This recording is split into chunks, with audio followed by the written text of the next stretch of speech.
ओम त्रिदेवीभ्यो नमः। ओम का हमारे लिए अनेक प्रकार के महत्व हैं। कहीं पर ओम हमारे लिए एक स्वर है, एक ध्वनि है। कहीं पर ओम हमारे लिए एक बहुत ही शक्तिशाली चिन्ह है। कहीं पर ओम हमारे मंत्रों को शुरू करता है, प्रभावित करता है, उसकी ऊर्जा को आवाहित करता है हमारे लिए। कहीं पर हम शुभ कार्य जब करते हैं तो ओम के उच्चारण से उसकी शुरुआत भी करते हैं और उसका समापन भी करते हैं। अगर आप हमारे शास्त्रों को पढ़ें तो कई प्रकार के उपयोग, कई प्रकार के फायदे ओम के बताए गए हैं। अगर आप छंदोग्य उपनिषद पढ़ें जो सामवेद से निकला है, ये ओम के बारे में कहेगा कि एक बहुत ही सरल माध्यम है उस पर ब्रह्म तक पहुंचने का।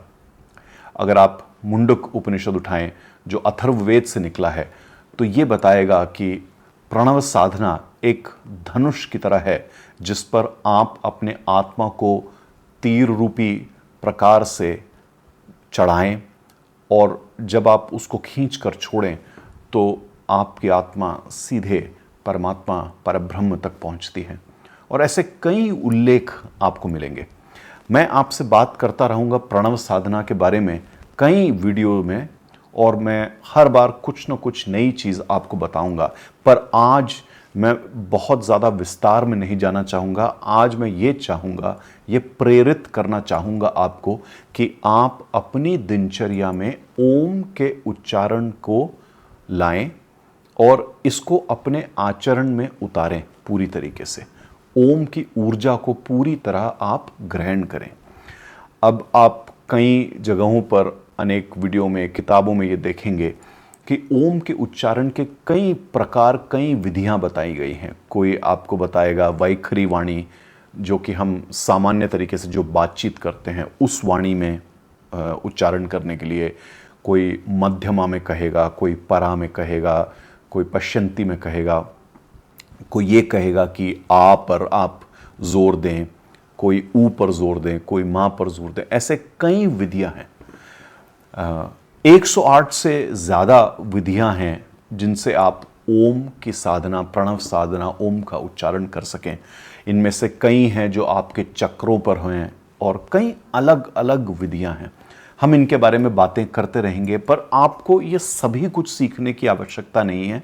ग्रंथों में, शास्त्रों में बहुत कुछ कहा गया है, पर उन सभी चीज़ों को ग्रहण करने से पहले आपको अपने आप को ओम के साथ समाहित करना है। आपको ओम की ऊर्जा को अपने अंदर समाहित करना है। तो ये मेरी प्रेरणा है आपको कि ओम के उच्चारण से आप अपना शुरुआत करें प्रणव साधना की। इसके लिए आपको कुछ नहीं करना, बहुत आसान, बहुत सरल 3 तरीके मैं आपको आज बताऊंगा। और सबसे पहला तरीका, और अगर आप तैयार हैं, आप अपनी एक क्षेत्र में बैठे हैं जहां पे अभी आपको कोई परेशान नहीं करेगा, तो आप मेरे साथ इसका अध्ययन कर सकते हैं, वरना आप अभी सुनकर बाद में इसका अध्ययन कर सकते हैं। सबसे पहला तरीका, आप अगर अपनी पूजा कर चुके हैं, अपनी अर्चना कर चुके हैं, आप अपनी योगा की प्रैक्टिस को ख़त्म कर चुके हैं, या आप बैठे हैं अकेले, आप मेडिटेशन वगैरह करने के लिए बैठे हैं, तो आप इस प्रकार से ओम का उच्चारण कर सकते हैं। अपने शरीर को स्थिर रखें, चाहे आप चेयर पर हों या ज़मीन पे आप पालती मारकर बैठे हों, जैसे भी हों, अपने मेरुदंड को सीधा करें। कुछ देर अपने श्वास पर अपने ध्यान को केंद्रित करें। गहरी सांसें लें, पेट को फुलाते हुए, बिना श्वास के शोर आए आप 7, 8, 10 बार सांस लें। उसके बाद गहरी सांस लेते हुए बहुत ही आसानी से, बहुत ही सरलता से, बिना अपने गले, कंठ पे कोई जोर दिए, बिना अपने जबड़ों पर कोई जोर दिए, बिना अपनी छाती पर या पेट पर कोई जोर दिए, हल्के ध्वनि में आप ओम का उच्चारण करें इस प्रकार से। ओम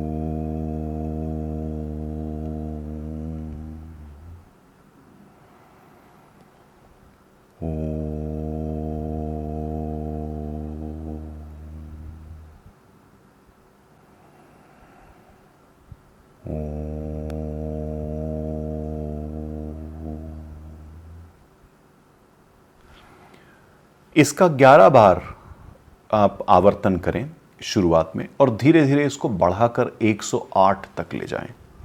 अब आप अपने हाथों का क्या करें, आपको कोई मुद्रा की आवश्यकता नहीं है, और अगर आप मुद्रा करना भी चाहें तो सबसे आसान, सबसे सरल है, आप अपने हाथों को जैसे हनुमान जी या बजरंगबली रखते हैं, महामुद्रा में आप रख सकते हैं, या आप अपने हाथों का मंडल बना सकते हैं, या आप ज्ञान मुद्रा में जा सकते हैं।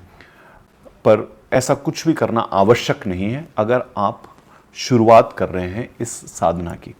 और जब आप इस साधना की शुरुआत कर रहे हैं, आपने देखा कि मैंने अपने सांस को बहुत देर तक नहीं रोका। प्रारंभिक अध्ययन के लिए इतना ही बहुत है। अगर आप धीरे धीरे अपनी प्रैक्टिस को बढ़ाते हैं, आप इसको नियमित रूप से करते हैं, तो आप कई देर तक अपने ओम के उच्चारण को कर पाएंगे, लंबा कर पाएंगे अपनी सांस को। कुछ लोग 30 सेकंड, 1 मिनट, उससे ज़्यादा भी वो अपने श्वास को रोककर ओम का उच्चारण कर पाते हैं। लेकिन शुरुआत में आपने ऐसा कुछ भी नहीं करना। आपने बहुत ही सरल तरीके से इस ओम का उच्चारण करना है, बहुत ही हल्की वाणी में। इसको मध्यमा भी कहते हैं, जो आपको सुनाई दे, बहुत ज़्यादा आसपास के लोगों को नहीं सुनाई दे। ऐसा करने से आपका चित्त, आपका मन एकाग्र होगा। आपके शरीर में इस ओम की जो ऊर्जा है, इसकी वाइब्रेशंस हैं, वो फैलेंगी और धीरे धीरे आपको काफ़ी आराम मिलेगा अपने शरीर में। अगर आपके कोई व्याधियां हैं, कोई दर्द है, कोई तकलीफ है, पर इसके लिए आपको 30 दिन, 40 दिन नियमित रूप से इसका अध्ययन करना है। तो ये एक बहुत ही सरल तरीका हुआ ओम के उच्चारण करने का। बहुत ही आसान तरीका है, बहुत ही स्थिर तरीका है, जिसमें आपको किसी तरह का कोई प्रयत्न नहीं करना है। यहाँ से आप शुरुआत करें, और जैसे मैंने कहा कि एक 30 से 90 दिन के अंदर अपने ओम उच्चारण को आप 108 बार तक ले जाएं। आप में से कुछ मित्रगण जो गाते हैं, आपके लिए तो ओम का उच्चारण बहुत ही बढ़िया है। आपकी वाणी, आपका स्वर साफ होगा। आप में से जितने लोग कॉरपोरेट में नौकरियां करते हैं या आप बिजनेस करते हैं, आपके लिए ओम का उच्चारण काफ़ी दृढ़ता लेकर के आएगा। आपकी आवाज़ में एक ऊर्जा लेके आएगा, आपकी पर्सनैलिटी में, आपके ऑरा को, आपके ऊर्जा मंडल को ये बहुत ही ताकतवर बनाएगा। आपके ऑरा को एक्सपैंड करेगा, जैसे कहते हैं हम। तो ये एक बहुत ही आसान, बहुत ही सरल अभ्यास। एक और अभ्यास मैं आपको दूंगा, और ये अभ्यास आप करेंगे अगर आप थके हुए हैं, अगर आप थकान में हैं, वहां पर भी आपको प्रणव साधना काफ़ी उपयोगी होगी। इसको करने के लिए क्या करना है, आपने वापस, चाहे आप ज़मीन पे बैठे हो या आप चेयर पे बैठे हो, बैठ करके आपने सांस लेनी है और आपने ओम को हल्के ध्वनि में, बिना गले पर कोई जोर आए बोलना है, लेकिन तीव्रता से बोलना है, तेजी से बोलना है, और छोटा रखना है ओम को इस प्रकार से। ओम ओम ओम ओम ओम ओम ओम ओम ओम ओम ओम ओम ओम ओम ओम ओम ओम। जब आप ओम का इस प्रकार आवर्तन करते हैं, ओम आपके लिए एक बहुत ही गहरी ऊर्जा उत्पन्न करेगा। ये ऊर्जा आपके पूरे शरीर में फैलेगी, और जैसे कि आपने महसूस किया होगा कि इस ओम में ज़्यादा वाइब्रेशन है, और वो तेज़ी से जब आप इसको बोलते हैं तो आपके पूरे शरीर को ये एक्टिवेट करेगा, ऊर्जा देगा। और आप कुछ भी अगर काम करना चाहते हैं, आप देखेंगे कि बहुत ही तेज़ी से आपका दिमाग साफ हो गया है, आपको एक फोकस मिल रहा है वो काम करने का। तो ये दूसरी विधि है, और इसका प्रयोग आप तब करें जब आपको ऊर्जा की आवश्यकता हो। जैसे आपका दिन काफ़ी लंबा हो चुका है पर अभी भी आपको काम करना है, या आप एक विद्यार्थी हैं, आपको कॉलेज का या स्कूल का आपको काम ख़त्म करना है, लंबा दिन था, थकान है, या आपकी तबीयत खराब है पर फिर भी आपको कुछ ऐसे काम या आपकी क्रियाएं करनी हैं आपको, तो आप ऊर्जा उत्पन्न करने के लिए आप इस विधि का सहारा ले सकते हैं। आप और एक काम कर सकते हैं। ये भी एक बहुत ही सरल प्रक्रिया है ओम के उच्चारण करने का। यहाँ पर हम ओम बोलते नहीं हैं, और ये तीसरा तरीका है जो मैं आपको बताऊंगा आज। यहाँ पर आप सांस लेते हैं और सांस को छोड़ते हुए ओम को आप मन में नहीं, आप उच्चारण कैसे करेंगे, आप इसको भ्रमर की ध्वनि की तरह करेंगे। यानी कि आप नाक से सिर्फ वो इस प्रकार की ध्वनि निकालेंगे। जैसे आप में से कुछ लोग जो भ्रामरी प्राणायाम करना जानते हैं, उसमें जो ध्वनि का उपयोग होता है वही ध्वनि है ये, कि आप नाक से सांस छोड़ते हुए एक भ्रमर की ध्वनि अपने नाक से अपने गले में कर रहे हैं। तो ये कैसे किया जाता है, वापस आप आराम से बैठें और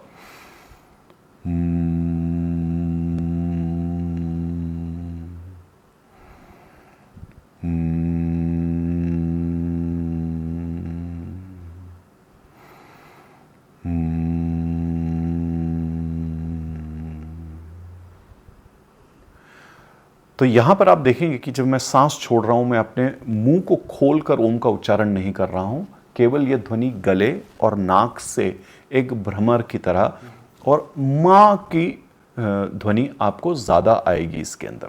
जब आप इस तरीके से प्रणव साधना को करते हैं या ओम साधना को करते हैं, ये आपके पूरे शरीर को एक तरीके से रिलैक्स करेगा, आपके मस्तिष्क को रिलैक्स करेगा। जैसे आपके बहुत लंबा दिन गया है और आप शाम को बैठे हैं, आपको अपने आप को रिलैक्स करना है, जैसे कई बार हम कहते हैं अनवाइंड करना जिसको, उसके लिए अगर आप बैठे हैं तो ये इस तरीके से अगर आप प्रणव साधना करते हैं या अगर आप भ्रमरी प्राणायाम करते हैं तो इससे भी आपको काफ़ी फायदा होता है। आपके मस्तिष्क को काफ़ी ऊर्जा मिलती है इससे। आप में से जिन लोगों को चीज़ें भूल जाती हैं, या आपका ध्यान आराम से भटक जाता है, या आप किसी चीज़ पर एकाग्रता के साथ काम नहीं कर पाते हैं, आपके लिए ये बहुत फ़ायदेमंद रहेगा। आप में से वो लोग जिनको नींद आने में तकलीफ होती है या आपके मन में बहुत विचार चलते रहते हैं, आपके लिए भी ये बहुत फ़ायदेमंद है।